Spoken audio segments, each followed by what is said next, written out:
El tema de la semana en la provincia de Buenos Aires, o por lo menos de los últimos días, fue sin lugar a dudas el nuevo entrecruzamiento de datos que le permitió, en todo caso, a las autoridades sanitarias provinciales detectar que había 3.523 personas que habían fallecido por COVID-19, pero que no habían tenido registro justamente en el sistema de carga de datos oficial y centralizado, el SISA, que regula el Ministerio de Salud de la Nación.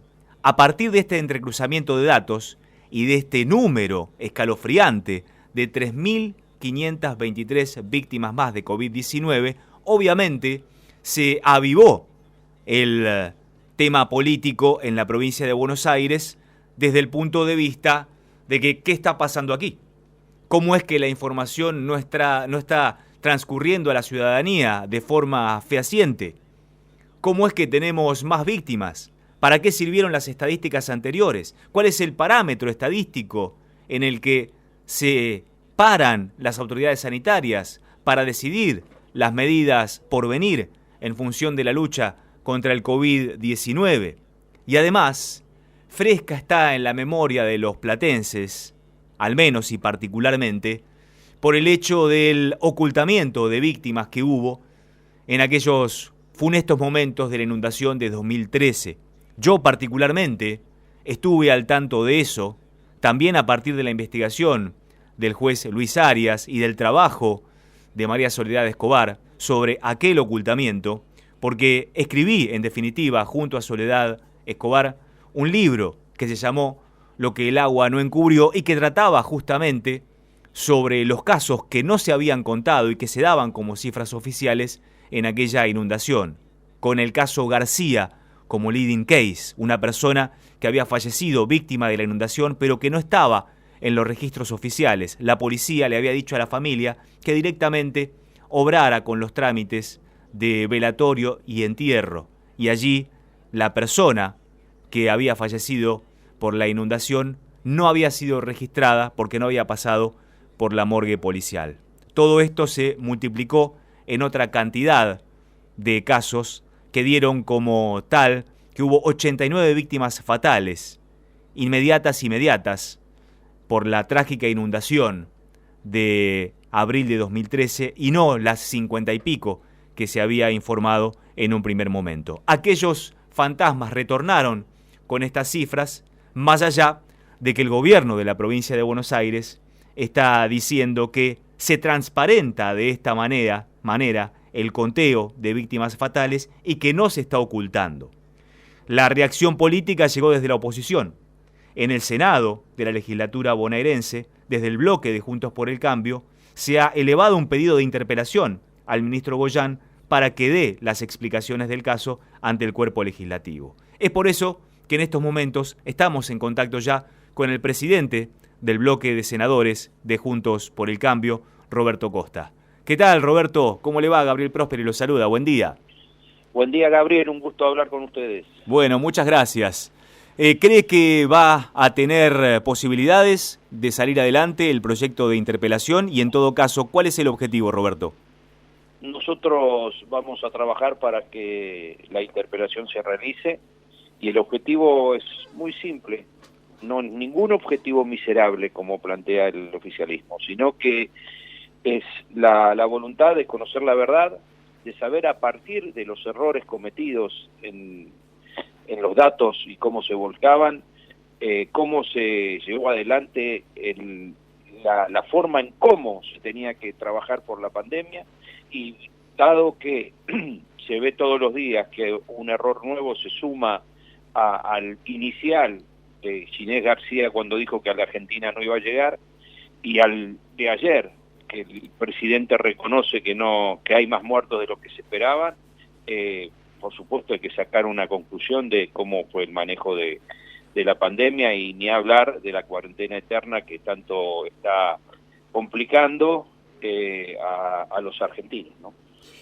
El gobierno de la provincia habla de un entrecruzamiento de datos con otras fuentes, no solamente del SISA, sino del registro provincial de las personas con los certificados de defunción y del sistema que propiamente tiene en terapias intensivas los hospitales de la provincia de Buenos Aires, los 80 institutos, centros asistenciales que dependen de la provincia de Buenos Aires. ¿Les han explicado esto de alguna manera? ¿Queda claro cómo es el entrecruzamiento de datos desde su punto de vista, Roberto?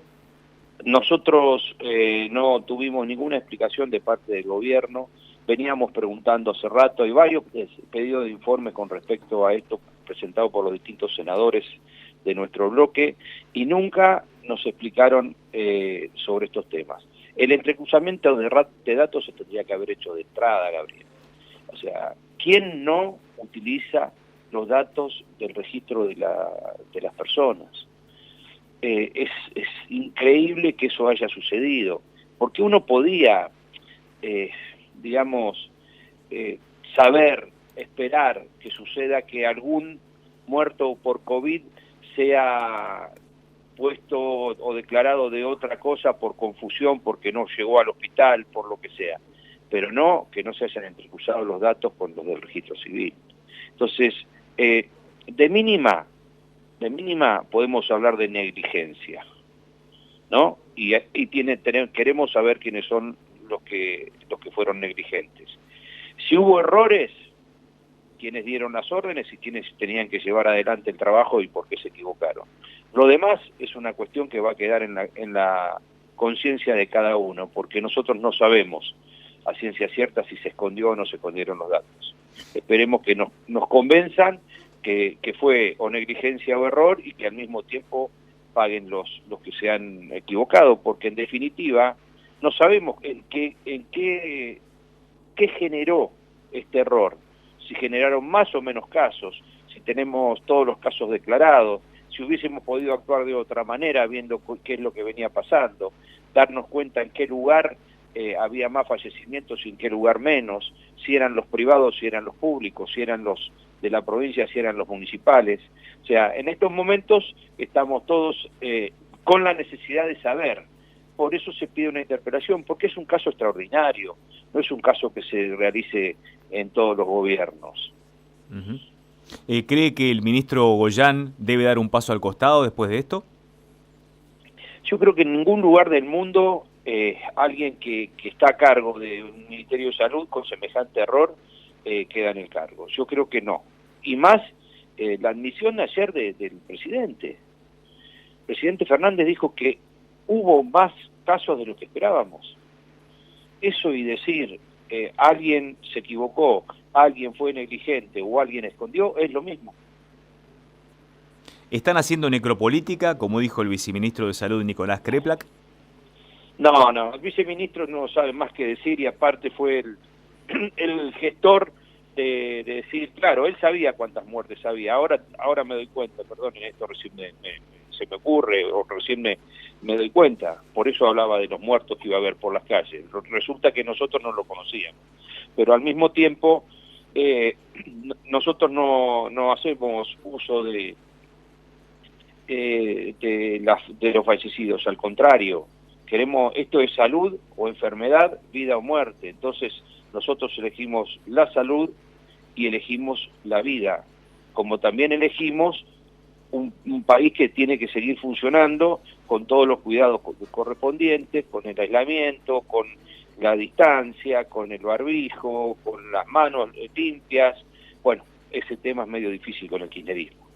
Estamos hablando con Roberto Costa, es el presidente del bloque de senadores de la legislatura bonaerense. Roberto, lo saco un poco del eje del conteo de víctimas para llevarlo al terreno político.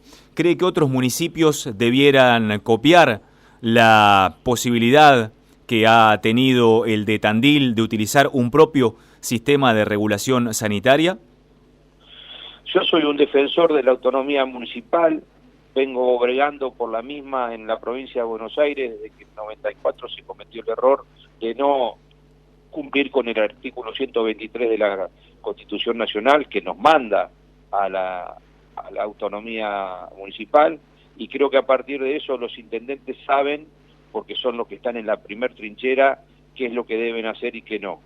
Por supuesto, vivimos dentro de la misma provincia, debe haber normas que regulen lo general, pero lo particular creo que está muy bien que lo hagan los intendentes. Ustedes tienen que ver que por mala información, por hacernos creer que el Estado nos podía cuidar a todos, en el interior se estaba jugando un campeonato a ver quién se quedaba en 0 casos. Situación que ante una pandemia de este tipo es imposible de pretender. Entonces después, una vez que abre y ya el contagio es por el traslado de las personas, como es siempre, pero encima que entró de alguna manera, que es imposible frenarlo con un montón de tierra en la entrada de los pueblos, esto se fue generando. Y hoy vemos cómo el interior crece, demorado en mucho tiempo, sin poder abrir muchos lugares, sin poder atender muchos lugares, y que en definitiva siguen con la misma situación, con la gente cansada, harta, y algunos, muchos enfermos, y encima contagiándonos todos los días al nivel que se contagiaba el AMBA hace 2 meses. Roberto Costa, presidente del bloque de senadores de Juntos por el Cambio, muchas gracias por estar con nosotros en nuestra próspera mañana. Gracias, Gabriel, y siempre un gusto hablar con ustedes.